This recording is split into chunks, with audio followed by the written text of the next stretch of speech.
మురళీపట్నం అనే గ్రామంలో ఉంటున్న సులోచనకు మాధవ్తో పెళ్ళవుతుంది. వాళ్ళది పెద్దలు కుదిర్చిన పెళ్లి. ఆ రోజు సులోచన మాధవ్లకు ఫస్ట్ నైట్. శోభనం గదిలో ఉన్న మాధవ్ జేబులో ఎరుపు రంగు కర్చీఫ్ ఉంటుంది. గదిలో ఇద్దరూ మాట్లాడుకుంటూ, మనది పెద్దలు కుదిర్చిన పెళ్లి కదా, నా అభిరుచుల అలవాట్లో నీకు తెలియవు కదా, చెప్పరా? ఇక నుంచి మీతోనే ఉంటాను కదా, ఇకపై తెలుసుకుంటానులే. మరి నా హాబీస్ అడగరా? భలేడు దానివే, చెప్పు. రేపు ఎప్పుడైనా నీకు కోపం వచ్చినప్పుడు నీకు ఇష్టమైనవి తెచ్చి కూల్ చెయ్యాలి కదా. అయితే చెప్తాను వినండి. నాకు చాక్లెట్స్, ఐస్ క్రీమ్స్ చాలా ఇష్టం. అది సరే, జేబులో ఆ రెడ్ క్లాత్ ఏంటి? ఓ కదా, నా జాతకం ప్రకారం ఎరుపు రంగు మంచిదని అమ్మ నా ఒంటి మీద ఎప్పుడూ రెడ్ క్లాత్ ఉండేలా చూస్తుంది, అందుకే ఇలా. మాధవ్ మాటలు విన్న సులోచన మొహం ఒక్కసారి సీరియస్గా మారిపోతుంది. ఆ రెడ్ క్లాత్ వెంటనే తీసేయ్, లేకపోతే చంపేస్తా అని సులోచన దయ్యంలా మాట్లాడడంతో భయపడిన మాధవ్ సులోచన అని తన భుజంపై చేయి వేస్తాడు. సులోచన, సులోచన. మాధవ్ చేతి స్పర్శతో ఈ లోకంలోకి వచ్చిన సులోచన ఇప్పుడు నాకేమైంది? మిమ్మల్ని ఏమైనా అన్నానా అని భయంగా అడుగుతుంది. ఏం లేదులే, శోభనం చీరలో చాలా అందంగా ఉన్నావు కదా, దిష్టి తగిలిందనుకుంటా. ఈ విషయం పక్కన పెట్టే, నువ్వు ఇంకేం ఇష్టపడతావో చెప్పు. అలా వాళ్ళిద్దరూ మాట్లాడుకుంటుండగా సడన్ గా కరెంటు పోతుంది.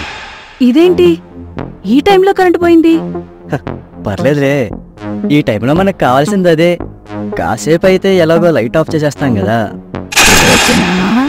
సులోచన, మొగుడుతో ఫస్ట్ నైట్ చేసుకుంటున్నావా అని దయ్యం మాటలు వినపడక ఇప్పుడు మీకేమైనా వినిపించిందా? నాకేం వినపడలేదే. ఇంతలో కరెంటు రావడంతో ఎదురుగా సులోచనను చూసిన మాధవ్ పై ప్రాణాలు పైనే పోతాయి. సులోచన మొహం నీలిరంగులో మారిపోయి జుట్టు విరగబోసుకొని కనపడేసరికి మాధవ్ భయంతో వణికిపోతాడు. భయపడుతూనే సులోచన, సులోచన అని భయంతో పిలుస్తాడు. మెల్లగా తిరిగిన దయ్యం గట్టిగా ఊపిరి పీల్చుకుంటూ మాధవ్ చెంతపై గట్టిగా కొట్టగా రెప్పపాటులో కింద పడిపోతాడు. ఊహించని చర్యతో ఏం చెయ్యాలో తెలియని మాధవ్ ఆ దయ్యాన్ని చూస్తూ, నన్ను వదిలే, నేను వెళ్ళిపోతాను అని బయటకు వెళ్లేందుకు ప్రయత్నించగా తలుపు రాదు. ఒకవైపు దయ్యం వికటాట్టహాసం చేస్తూనే ఉంటుంది. ఎలాగోలా బయటపడిన మాధవ్ తల్లి దగ్గరికి వచ్చి, అమ్మా, అమ్మా. ఏంట్రా అలా అయిపోయావు? తలకా దబ్బేమిటి? కోడలి పిల్ల?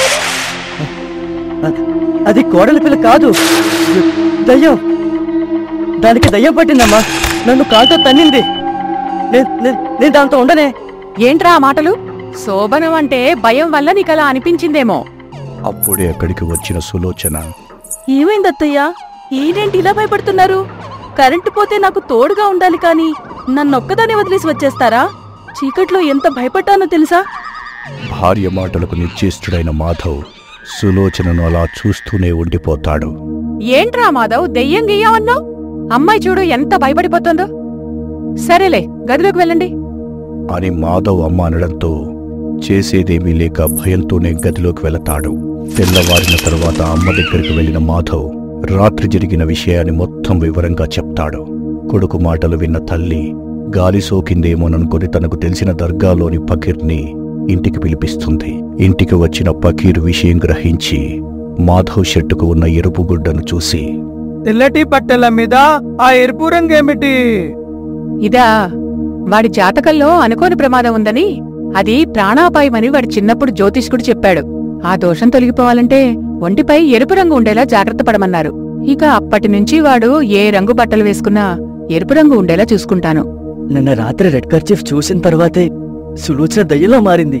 ఆ రెడ్ కర్చీఫ్ తీసామని గట్టిగా అరిచింది అని చెప్పిన మాధవ్కి ఫకీర్ ఒక తాయిత్తు ఇచ్చి కట్టుకోమని చెప్పి పడుకునేటప్పుడు తలగడ కింద పెట్టుకోమని నిమ్మకాయ ఇస్తాడు.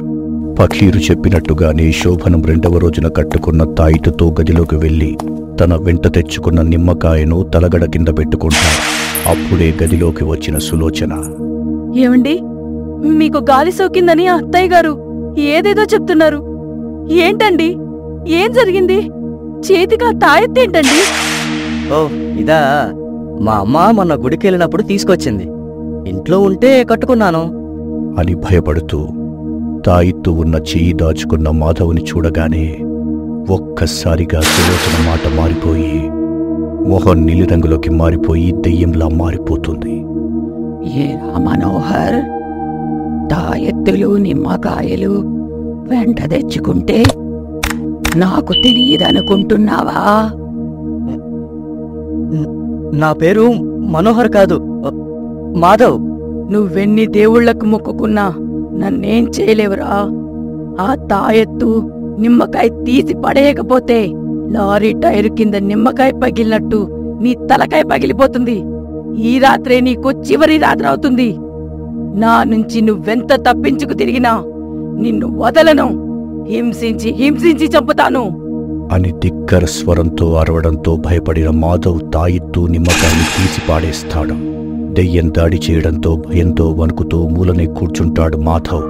కాసేపటికి సులోచన మామూలు మనిషిగా మారి, ఏంటండి అక్కడ కూర్చున్నారు? ఏమైంది? రండి, మంచం మీద పడుకోండి. నేను రాను, ఇక్కడే ఉంటాను.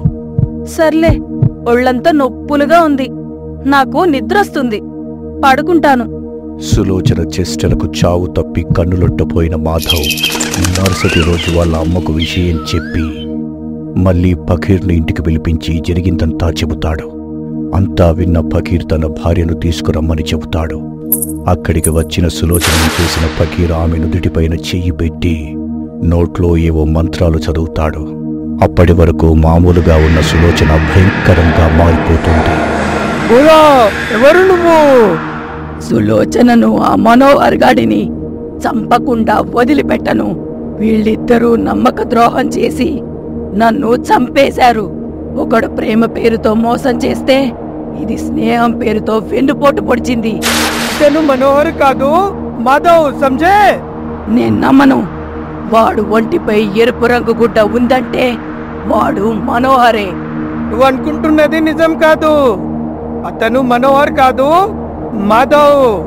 సులోచన శరీరాన్ని ఆవహించి ఆమెను చిత్రహింసలు పెట్టడం, ఆమె కాపురాన్ని కూల్చడం న్యాయం కాదు కదా. అసలు ఆ మనోహర్ ఎవరు? సులోచనకు నీకు సంబంధం ఏంటి?